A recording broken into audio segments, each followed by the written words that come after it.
पर्यावरण को बचाते हुए विकास की राह पर आगे बढ़।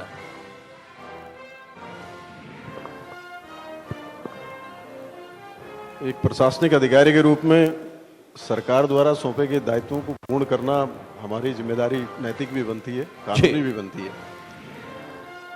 एक न्यूज चैनल पर चले समाचार जिसमें पालम हवाई अड्डे के तापमान को 50 डिग्री बताया गया था, मुझे लगा कि ये तापमान कुछ ज़्यादा है और एक तरह से कर्फ्यू लगा देगा कार्यों पे, लोग कार्य नहीं कर पाएंगे। इस समाचार को सुनकर जब मैं तहसील पहुंचा तो संबंधित थाना द्वारा 151 सीआरपीसी में जो झगड़ा करने वाले लोग थे मेरे सामने पेश किए गए जी।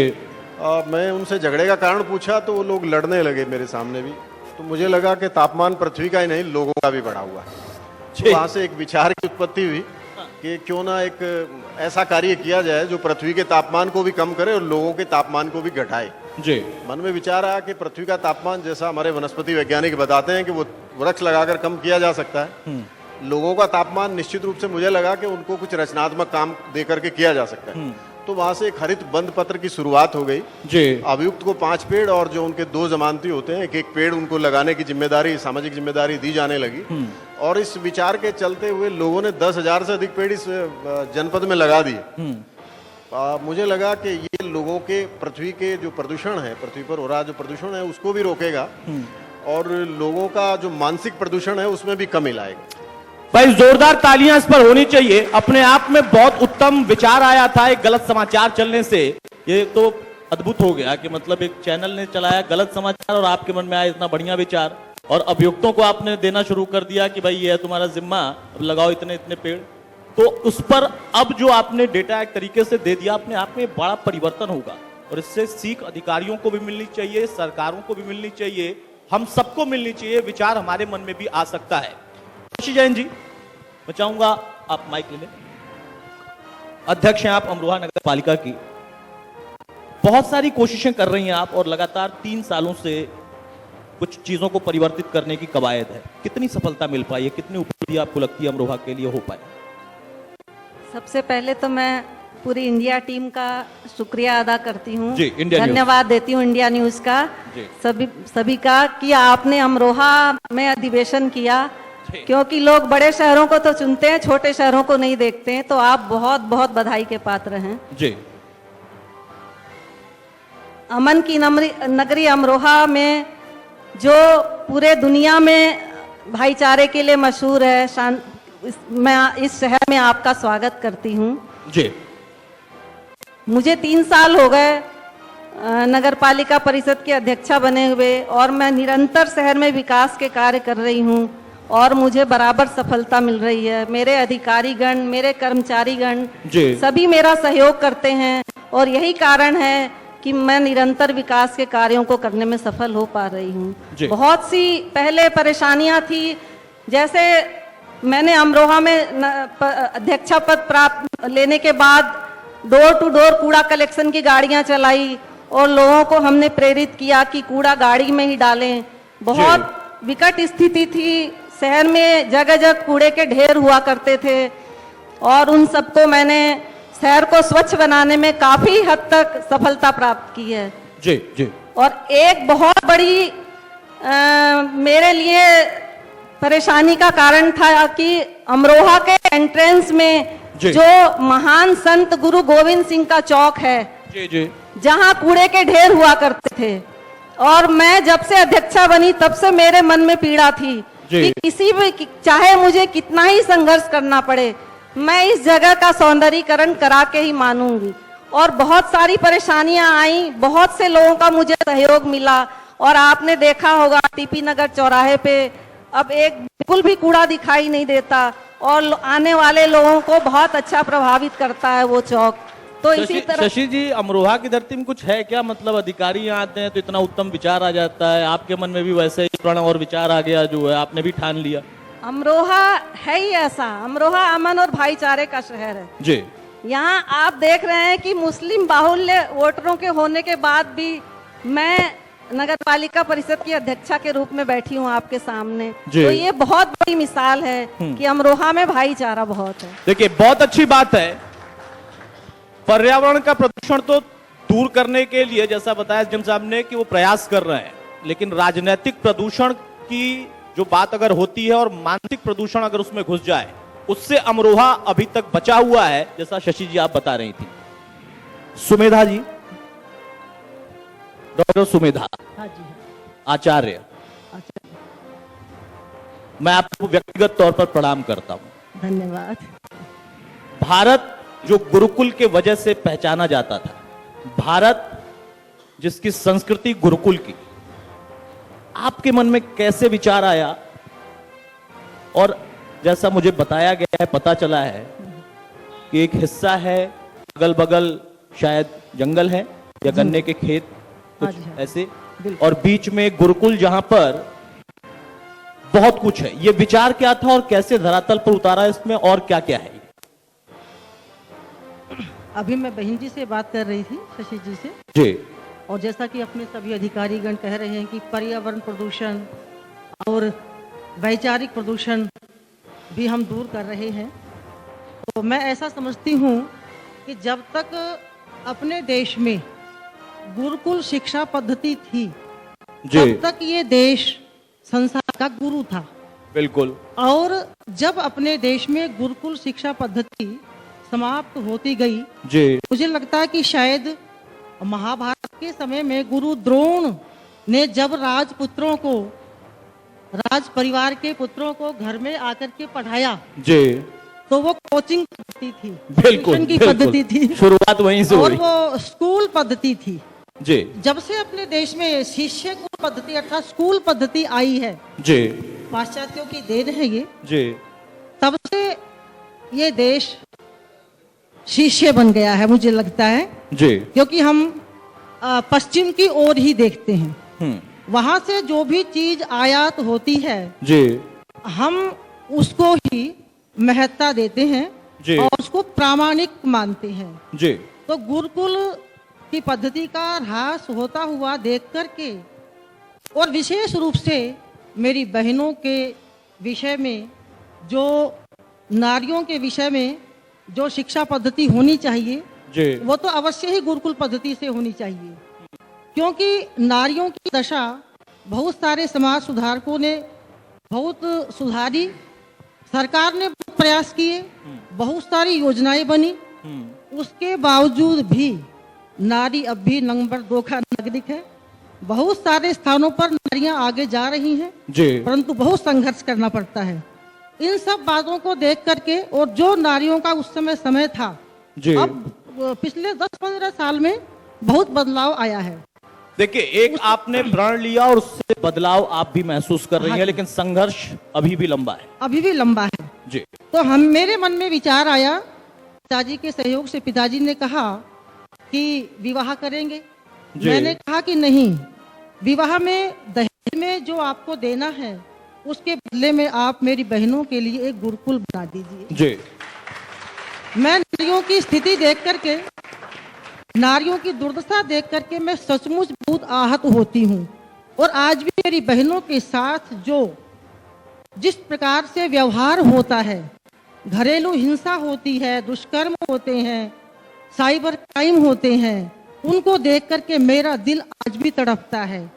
गुरुकुल शिक्षा पद्धति में शारीरिक, आत्मिक और मानसिक बौद्धिक विकास जी, पर विशेष ध्यान दिया जाता है, क्योंकि गुरुकुल का मतलब है गुरुत्वाकर्षण, अर्थात जहां पर अपने गुणों से गुरु बच्चों को, बालिकाओं को शिक्षा देते हैं। जी, गुरुकुल में मैंने विशेष क्या किया है कि अपनी संस्कृति और संस्कार को रखते हुए वहां पर जो हमने परिश्रम करके, संघर्ष करके जो आकर्षण पैदा किया है, जी, आज हमारे अमरोहा वासी जो हमारे सम्मान्य अधिकारीगण हैं, जी, उनको भी इस बात पर गर्व है और होना भी चाहिए।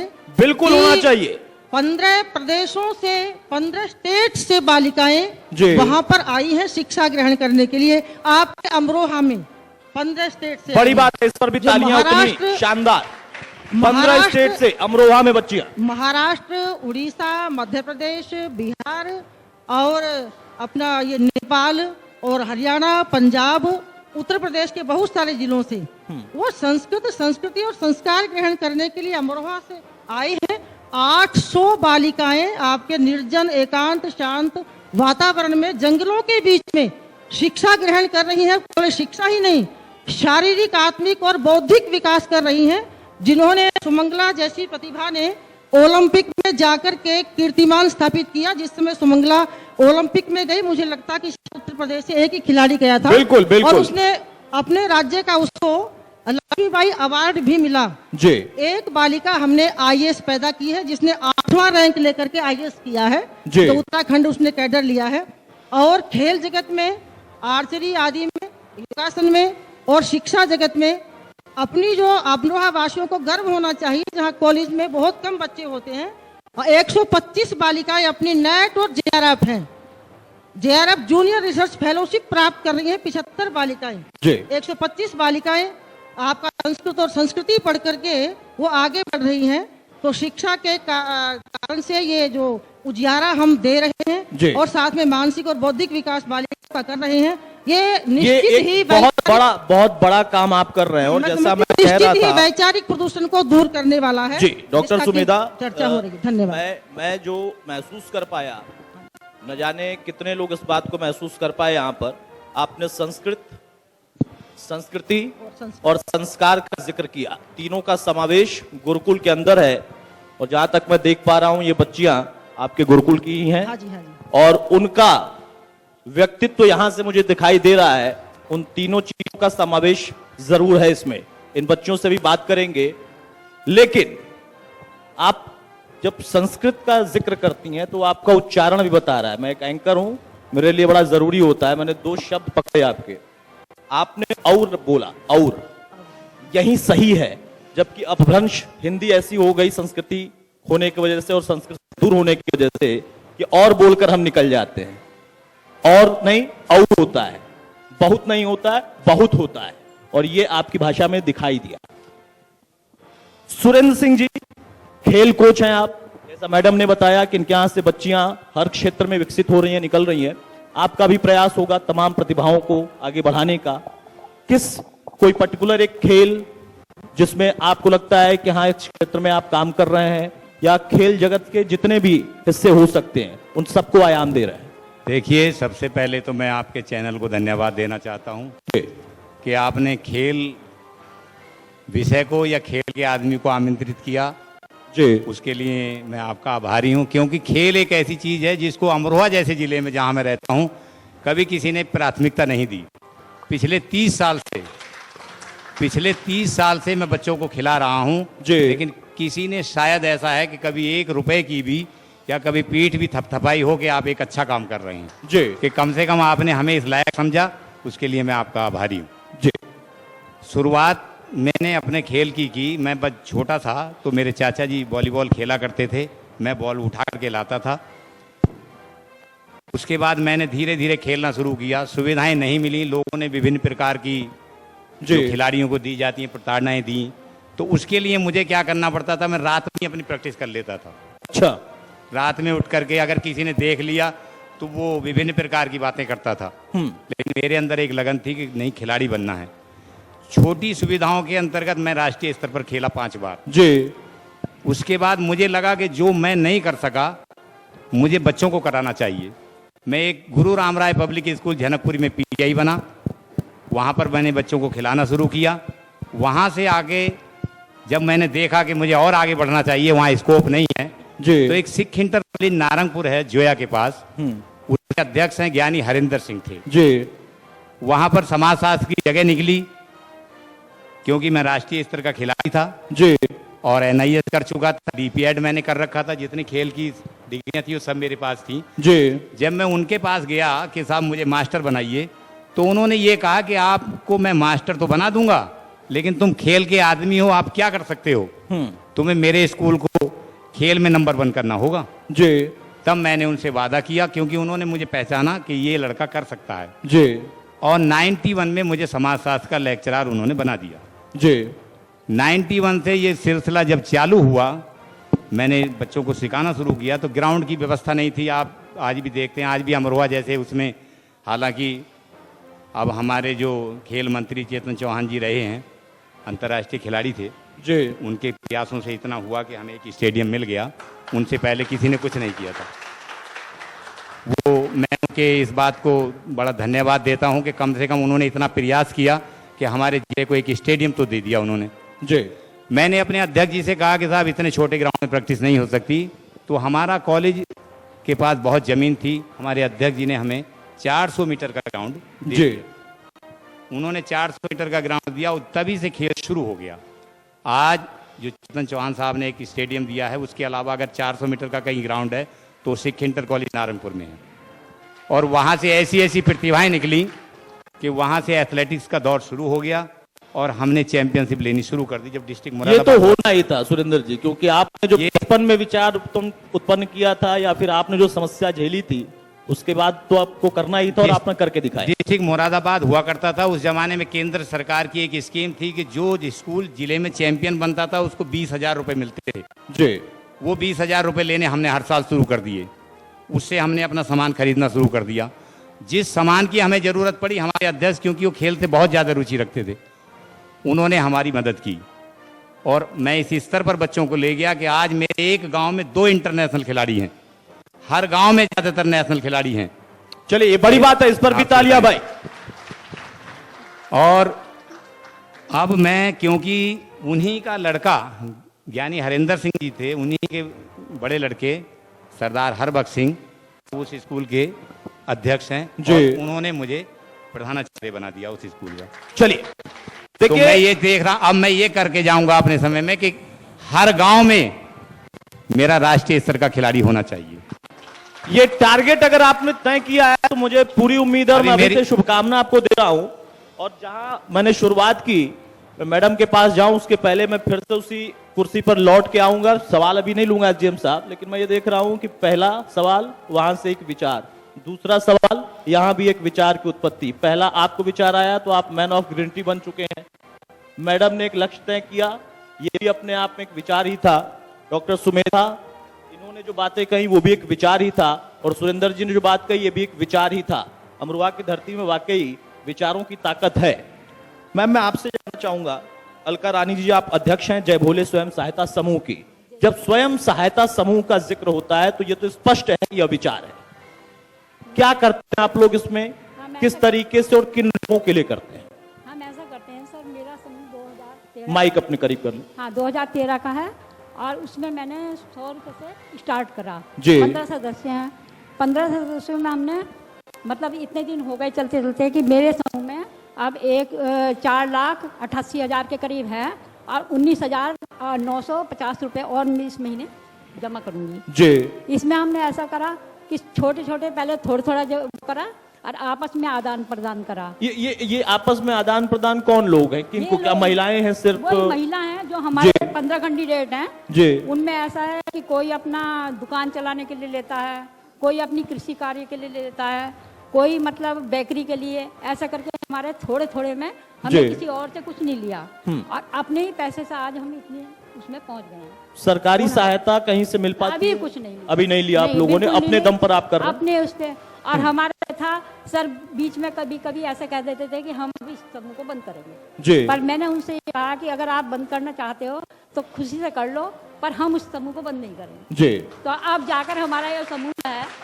अब उसमें सुर्खियों में आया है जी। अभी। अड़चने आई लेकिन आप अब आगे के लिए हमारा चल रहा है और इसको कितना और बड़ा व्यापक बनाने की कोशिश है? अब तो हम सोच ही रहे हैं कि जितना बढ़ता जाए वो अच्छा ही है।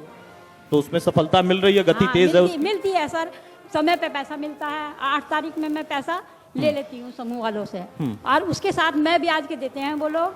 अगर 8 तारीख के बाद देते हैं तो मैं 10 रुपए उसमें वो लेती हूँ जी। मतलब। चलिए, ये बड़ी बात है। खान साहब, जब मैन ऑफ ग्रीन टी का जिक्र होता है तो आपका सीना गर्व से चौड़ा होता होगा, क्योंकि आपके मन में वो विचार आया था और विचार इस वजह से आया था क्योंकि आप आहत हुए थे कहीं ना कहीं मन से कि हाँ, यह अगर चलेगा तो आगे भविष्य कैसा होगा, पीढ़ियां कैसी होंगी।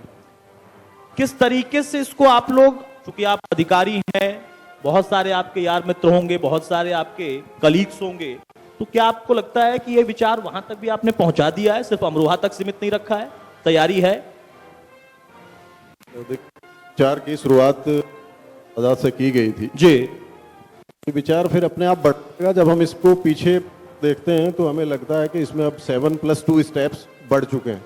जी 7 स्टेप ऐसे थे जो सीधे सीधे पर्यावरण से जुड़े थे जी और 2 स्टेप थे जो अप्रत्यक्ष रूप से जुड़े थे, सीधे नहीं जुड़े थे। जी पहला स्टेप हमारा ग्रीन बॉन्ड का था, जिसमें 5 पेड़ अभियुक्त को और एक पेड़ उसके 2 जमानतियों को लगाना था।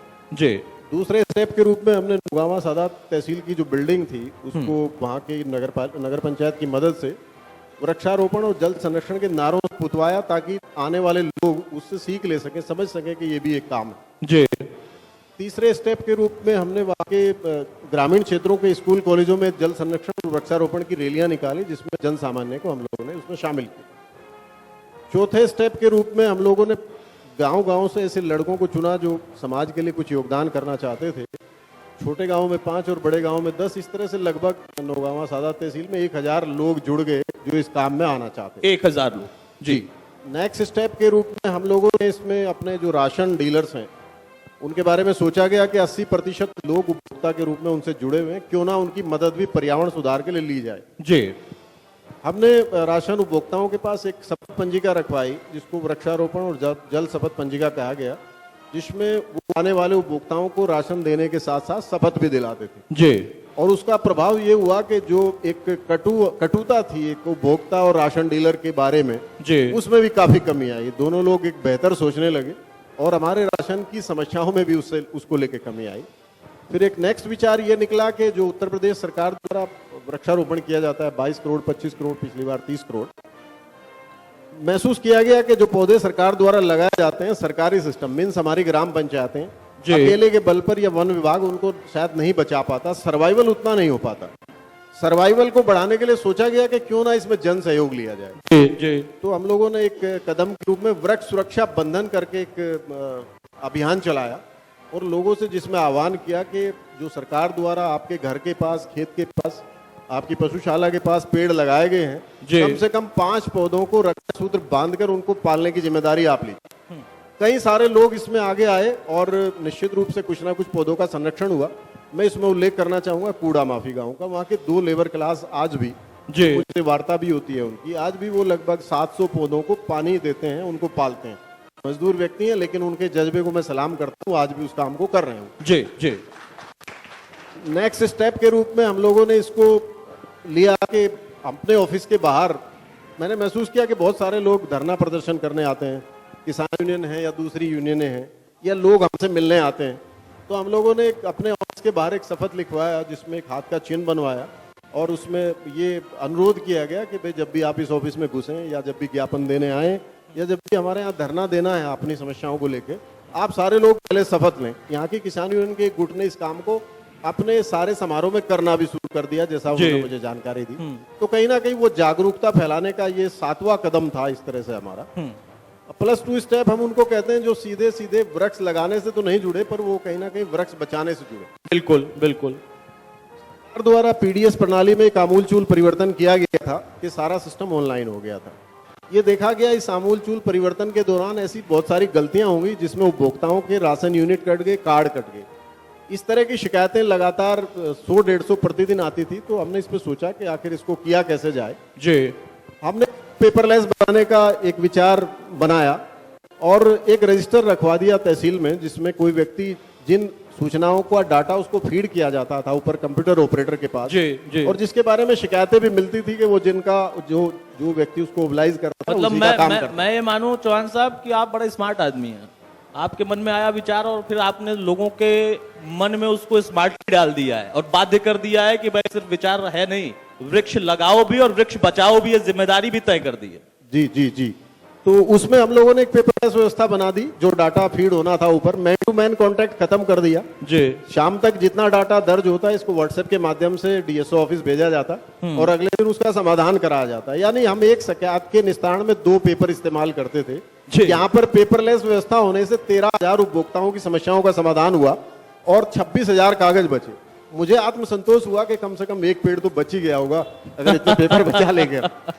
देखिए बड़ी बात यही थी जो आपने कहा, वो हकीकत है कि इस देश में सरकारें आई और गई, आती रहेंगी, योजनाएं चलती रहेंगी, वृक्षारोपण भी होता रहता था, वो परंपरा बन गई थी, वृक्ष बचते नहीं थे, बाद में वहां पर सिर्फ गड्ढे ही रह जाते थे और अगली बरसात में वो गड्ढे भी ढक जाते थे। लेकिन आपने जिस तरीके से मुहिम चलाई है, इसमें बदलाव यहां पर भी है और एक संदेश बड़ा है कि इस तरीके से अगर सरकार के अधिकारी या व्यक्ति कोई विशेष इन चीजों से जुड़ जाएगा तो वहां पर उसका नतीजा जरूर नजर आएगा।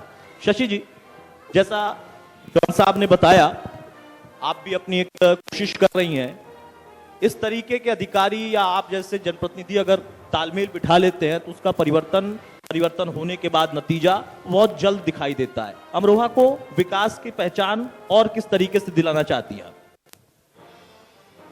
देखिए, अमरोहा में विकास की तो बहुत ज़रूरत है और विकास की पहचान अमरोहा में सड़कों की बहुत। एक बात मैं आपसे कहूंगी कि अमरोहा को मैंने मलिन बस्तियों से दूर कर दिया है। जी। जब मैं वोट मांगने गली गली जाती थी जी, जी। तो उस समय मेरे आंखों में आंसू आ जाते थे। वहां की गलियों की सड़कें देख के मेरा मन बहुत दुखी हुआ, क्योंकि वहां सड़क तो नाम की ही नहीं थी, इंटरलॉकिंग वो थी, टाइलें लगी हुई थी, वो भी टूटी हुई थी। और शायद पिछले 18-20 वर्षों से कोई मलिन बस्तियों की तरफ जाके नहीं देखता था। जी, जी। तो मुझे गर्व है इस बात का कि मैं अमरोहा को मलिन बस्ती के नाम से मुक्त करा दिया है मैंने, और सभी मलिन बस्तियों में मैंने सीसी रोड बनवा दी है। जी। इसमें कई सारे मोहल्ले हैं, दानिशमंदान, छेवड़ा, बहुत सारी बस्तियां हैं जिसको मैंने सीसी रोड बनवा के, और जितने मेरे दलित बस्ती में जितने मेरे अपने लोग निवास करते हैं उनको मैंने इस मलिन शब्द से मुक्त करा दिया है। देखिए, आपने जब ये बात की कि जब आप वोट मांगने जाती थी तो आपके आंखों में आंसू आ जाते थे, मेरे मन में तुरंत ये विचार आया कि वोट मांगने टाइम पे अक्सर नेताओं के मन में आंसू आते हैं, लेकिन अच्छी बात यह है कि आपने उस आंसू की ताकत को भी समझा या उस पीड़ा को भी समझा और उसको करना शुरू किया जिस वजह से वो आंसू आए थे। ये मुझे सफलता आपको मिली। सबसे ज्यादा जरूरी कार्य यही लगा मुझे कि मुझे मलिन बस्तियों की सड़कों को सुधारना है, क्योंकि इतनी परेशानी में वो लोग जीवन जी रहे थे कि मैं आपको बता नहीं सकती। चलिए, इस बात के लिए तालियां होनी चाहिए भाई कि एक नेता ऐसे भी जो कि उनकी आंख में आंसू इस वजह से नहीं आए थे क्योंकि वो वोट का एक तरीका हो सकता है, आंसू अगर आए तो उस पीड़ा को उन्होंने समझा और उस पर लगातार वो काम कर रही हैं। डॉक्टर सुमेधा, मैं एक बार फिर से आपको प्रणाम करता हूं, क्योंकि गुरुकुल जब शब्द आता है तो मुझे वही दौर याद आता है जिस पर हम चर्चा करते तो रहते हैं, उस वक्त हम थे नहीं, तो तब विश्व गुरु की बात होती थी। आपने एक शुरुआत की है और ये शुरुआत और इस तरीके से उसमें लोग बच्चियां जोड़ रहे हैं, बच्चियां जोड़ रही हैं, उसमें एक नारी मिशन भी एक तरीके से आप चला रही हैं, ये व्यापक तौर पर बढ़ेगा तो इसका एक बड़ा संदेश जाएगा। आपने कुछ बातें गिनाई, कुछ पहचान आपने बताई कि कौन कौन से बच्चे किस क्षेत्र में आगे बढ़ रहे, अब इसको किस तरीके से आप और बड़े लेवल पर ले जाने के प्रयास में हैं? कुछ इस तरह का विचार मन में चल रहा है, प्लानिंग चल रही है आपकी? अभी देखिए, जब गुरुकुल प्रारंभ हुआ जी, लगभग 30-32 वर्ष हो गए हैं जी, और हमने बिना किसी सरकारी अनुदान के, बिना किसी सरकारी सहायता के जी, और केवल लोगों की सहायता से जी, और अपने परिश्रम से प्राथमिक आवश्यकताओं को पूरा करने में हमने इतना समय लगा दिया। जी, साथ में गुरुकुल का भवन आदि का निर्माण करना और बच्चों का व्यक्तित्व विकास, चरित्र निर्माण और शिक्षा में आगे बढ़ना। जी। आज हमारी बालिकाएं विश्वविद्यालयों में ऊपर से टॉप 10 नंबर तक अपनी बालिकाएं रहती हैं, जी, गोल्ड मेडलिस्ट अपनी बालिकाएं रहती हैं। तो इसके साथ साथ जब हमारे पास कोई साधन सुविधा नहीं थी जी, और हमने संघर्ष करके सब कुछ प्राप्त किया, तब हमने अपनी क्वालिटी को मेंटेन रखा। जी, तो हमें बिल्कुल नहीं भूलना चाहिए कि जब अब साधन सुविधाएं भी हमारे पास पर्याप्त हो चुकी हैं, जी, तो हमें इससे आगे बढ़ना ही होगा। और हमें अब तक जो कार्य हमने किया है, अब उससे कई गुना अधिक हमें इसको आगे बढ़ाना होगा और इसकी क्वालिटी, गुणवत्ता आगे बढ़ा करके अब लगभग 800 बालिकाएं गुरुकुल में हैं। जी, हमारे पास 1000 बालिकाओं का अभी सामर्थ्य लगभग जी, है। जी, तो मैं समझती हूँ कि शिक्षा के क्षेत्र में और अधिक कीर्तिमान हमने स्थापित करने हैं। बालिकाओं को हमें सशक्त बनाना है, सुदृढ़ बनाना है। सरकार से आप दूर क्यों हैं? आप क्यों नहीं इस चीज को, क्योंकि अब तो यहाँ पर योगी की सरकार है और योगी जी इन चीजों को लेकर बहुत चिंतित भी रहते हैं और प्रयास भी चल रहे हैं, तो ये प्लान अगर जुड़ जाए इंडिविजुअल स्तर से सरकारी स्तर पर या कुछ ऐसी प्लानिंग हो, कुछ ऐसा विचार कर रहे हैं आप लोग? बहुत सारी सावधानियां होते हुए भी, बहुत जी। सारी सुविधाएं होते हुए भी बहुत जी। सारी योजनाएं चलती हैं। बहुत कुछ अच्छा, भ्रष्टाचार मिट भी रहा है, जी। परंतु मैं ये कहना चाहूंगी कि सरकारी सहायता प्राप्त करना कोई इतना आसान नहीं है। सरकारी सहायता प्राप्त करने के लिए जो जितना मैं समय लगाऊंगी, जी। 1 महीना 2 महीना, उतना समय मैं अपनी बालिकाओं के निर्माण में लगाऊंगी तो मुझे अच्छा लगेगा। बड़ी बात कह रही है मेरी सहयोगी प्रिया यहाँ पर मौजूद है। मैं चाहूंगा प्रिया आप खुद भी अपना सवाल लें और साथ में गुरुकुल का कॉन्सेप्ट डॉक्टर सुमेधा के मन में आया और उन्होंने पिता से निवेदन किया और वो अब धरातल पर है और उसका परिणाम निकल रहा है। उन बच्चों से हम जरा जाने कि वो कितना खुद के व्यक्तित्व को निखार पाई हैं, गुरुकुल से क्यों उन्होंने अपने आप को जोड़ा है। प्रिया बिल्कुल, तो चलिए इन्हीं बालिकाओं से जानने की हम कोशिश करेंगे कि आखिर गुरुकुल का ही इन्होंने चुनाव क्यों किया, क्योंकि परंपरा को आपने जीवित रखा है। मैम आपको भी मेरा बहुत बहुत प्रणाम एंड बहुत बहुत शुक्रिया कि पुरानी परंपरा आज भी जीवित है। आपका नाम? जी मेरा नाम नारायणी है। गुरुकुल आपने क्यों चुना? जी जीवन का जो वास्तविक आधार है और जीने का सही तरीका है, उसको सही तरीके से सुपरिचित करने का जो ढंग है वो केवल गुरुकुलीय शिक्षा पद्धति में है। और ये भी बात है कि हम जीवन जी तो लेते हैं और साक्षर भी हो जाते हैं, पर शिक्षित नहीं होते प्रायशः, जो कि हम गुरुकुल में ही हो रहे हैं।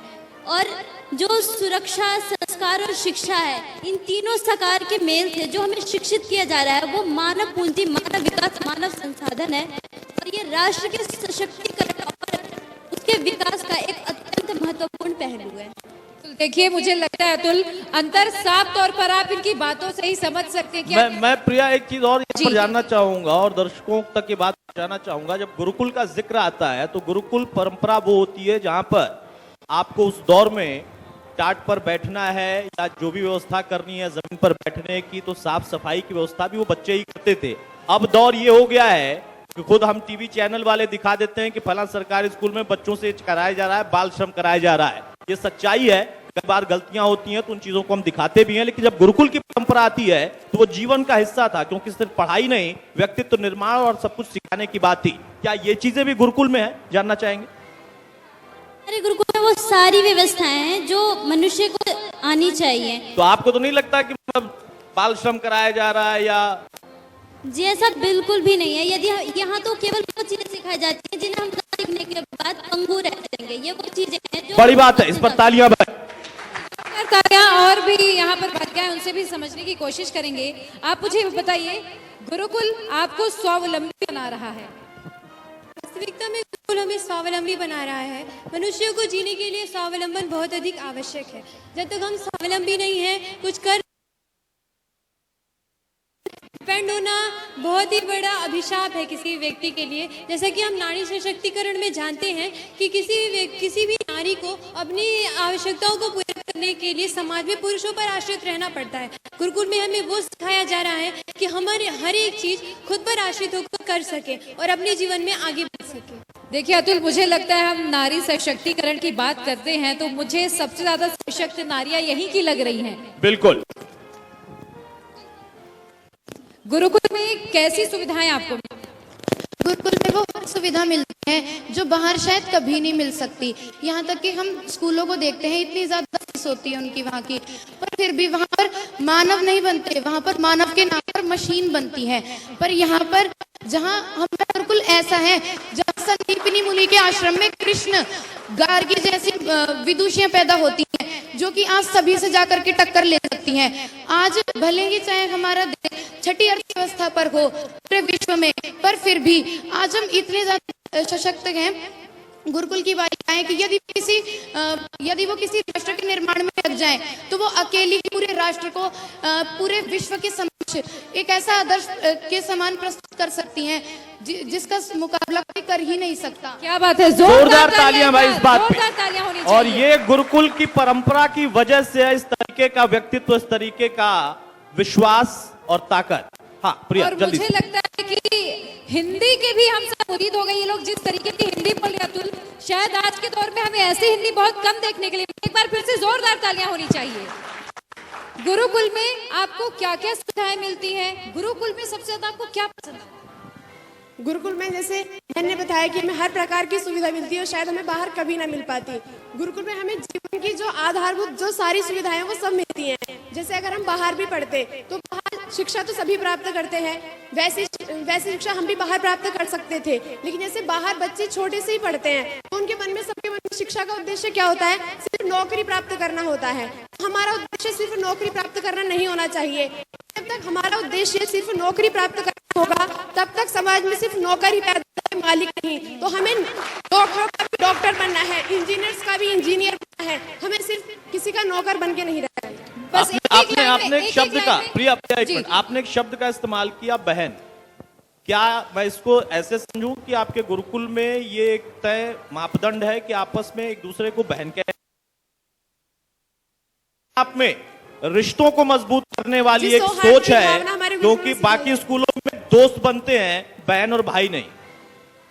जी, सौहार्द की भावना हमारे गुरुकुल में सिखाई जाती है। हम एक दूसरे को साथ लेके चलते हैं। हम इतनी सारी बहनें एक साथ रहते हैं तो मतलब बड़ी छोटी से बहनों की तरह ही रहते हैं। इतनी भिन्नता होते हुए भी, राज्य की भिन्नता, भाषा की भिन्नता होते हुए भी हम समानता से रहते हैं, एक साथ रहते हैं। मुझे लगता है फिर से जोरदार तालियां होनी चाहिए, और तालियां शायद बंद ही नहीं होनी चाहिए, इतनी बेहतर बातें यहाँ पर हो रही हैं। गुरुकुल में आपने क्या सीखा? आप कहाँ से आई? मैं अमरोहा जनपद से ही हूँ। मैंने गुरुकुल में वो सीखा शायद जो मैं जीवन में कभी कहीं और सीख सकती थी। पढ़ाई के लिए मैं बहुत दूर दूर या बहुत बड़े कॉलेज में पढ़ सकती थी, पर मैं संभवतः ये समझती हूँ कि वहाँ पे पढ़ के मैं वो अर्जित नहीं कर सकती थी जो शिक्षा, संस्कार, सौहार्द की भावना मैंने गुरुकुल से सीखी है, शायद मुझे कहीं अर्जित नहीं कर पाती। हम इस तरह के बजट में देख रहे हैं जैसे कि सरकार ने डिफेंस पे सबसे ज्यादा खर्च किया है, और यदि हम ये देखें कि जैसे बच्चों की गुरुकुल में भावना है, यदि वैसे सारे संसार में बन जाए तो इतने अभी कुर्बान घाटी वाला केस हुआ है उसमें उस वजह से सरकार ने इतना सारा डिफेंस पे किया है। यदि सारा संसार सौहार्द हो जाए तो हम देखेंगे कि जो ये सब सारा खर्च हमें डिफेंस पे या फिर एक मानव से डरा हुआ है। और बहुत बड़ी बात है, वैसे भी हमारा बिल्कुल देश प्रिया, अब बुद्ध का देश है। जी, हाँ, जी जी, समय की थोड़ी कमी है, लेकिन जैसा आपने चर्चा की, लोगों से एक चीज समझ में आई कि आज जिस दौर में दुनिया भाग रही है कंक्रीट के स्कूलों में, जहां पर सुविधाएं अपार हों, वहां जंगलों के बीच में एक गुरुकुल है और उसका परिणाम ये है, और इन लोगों का व्यक्तित्व निर्माण है। सुरेंद्र जी, जी सर, एक से एक शख्सियत यहाँ पर है और अच्छे विचारों के साथ उन्होंने अपने विचारों को न सिर्फ खुद जिया बल्कि उससे लोगों को भी जोड़ लिया। क्या प्लान कर रहे हैं? खेल जगत में अमरोहा की क्या पहचान और बनेगी? जो आपने कहा कि मैं चाहूंगा कि घर घर से या कम से कम गांव गांव से राष्ट्रीय खिलाड़ी निकले, अंतर्राष्ट्रीय खिलाड़ी निकले। देखिए, अमरोहा एथलेटिक्स क्या पूरे गेम में जी इंडिया में अपना एक स्थान रखता, आपसे नहीं पहले से ही जी। और उसके लिए संगीता जी बैठी हुई हैं। जो चेतन चौहान साहब जो काम अधूरा छोड़ गए हैं, सबसे पहले तो आपको उसको पूरा करना होगा, और यहाँ पर अमरोहा जिले में एक सिंथेटिक ट्रैक की स्थापना आपको करनी होगी स्टैंडर्ड ऊपर करने के लिए, और उसके बाद एक साई सेंटर जो है वो जरूर खुलना चाहिए जिससे कि हमारा स्टैंडर्ड ऊपर बन जाए। क्योंकि जब समाजवादी सरकार उत्तर प्रदेश में थी तो माननीय मुलायम सिंह ने गांव-गांव में कुश्ती के अखाड़े बना दिए थे। ये तो मैं नहीं जानता किन कारणों से वो अखाड़े नहीं चले, लेकिन उन्होंने प्रयास किया था। तो आप एथलेटिक्स में, क्रिकेट में, वॉलीबॉल में, जो भी गेम है, आप एक साई सेंटर जरूर बनवा दीजिए, और एक सिंथेटिक ट्रैक का होना बहुत जरूरी है, क्योंकि एथलेटिक्स में अमरोहा इंडिया में एक